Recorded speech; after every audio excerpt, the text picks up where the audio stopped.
Just coming off your best season, 9-11, you guys broke 24 records last year. What's the excitement level like in the locker room right now?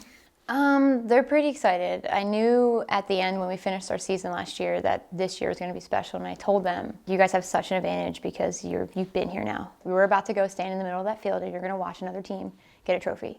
And there's nothing like that feeling. But all that's going to do is add fuel to the fire, and that's all you're going to need to have motivation for the next season. And it was. I mean, they've all come back like so hungry, and they want to be back there, and they don't want to ever have that feeling again. So there's just so much more to accomplish, and there's so many more records to break, and there's just so much more potential, and the girls are really excited.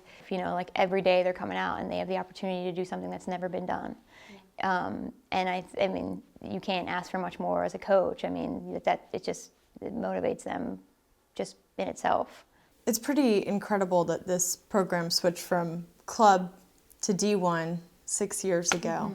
How difficult has that process been, changing the mindset and the culture behind this team? Well, it's really hard. There's a lot of important factors that the coaching staff has to be able to really change the culture. You really have to have, I think, a handful of things that you're really adamant about. Something as simple as a run test. We've always been consistent about if you don't pass the run test, you don't play.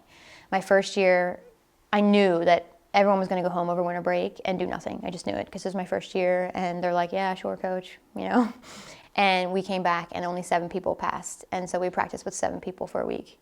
I was like, you're going to stand on the sideline and you're going to watch those 7 kids get better. The 7 kids that put the work in over break. And that was hard. I mean, that put us at a disadvantage because here we are in preseason, not even practicing with our full team.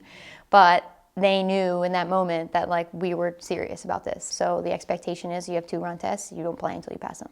I'm like, if you can't handle a run test, what are you going to do when there's 2 minutes left in the game and the ball's in your stick? I don't want you on the field if you're afraid of a run test. So it's been a really big part of, I think, changing the culture. We do a lot of outside the box type of things. Like in the fall, every Friday we play a different sport.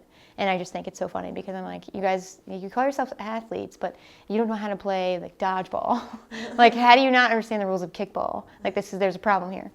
So it's funny, and it's good because I'm constantly thinking and not just thinking in the lacrosse box. I'm all over the place, have the girls watch basketball. I'm like, look, it's the same thing.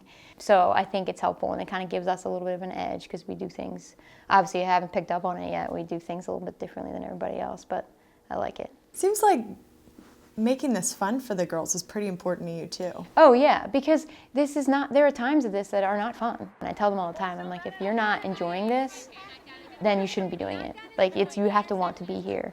It's not fun to come out and do the same exact thing every day and not see any improvement or have any kind of feeling like, oh, I'm excited, I don't know what we're going to do today. So I try to always keep them on their toes.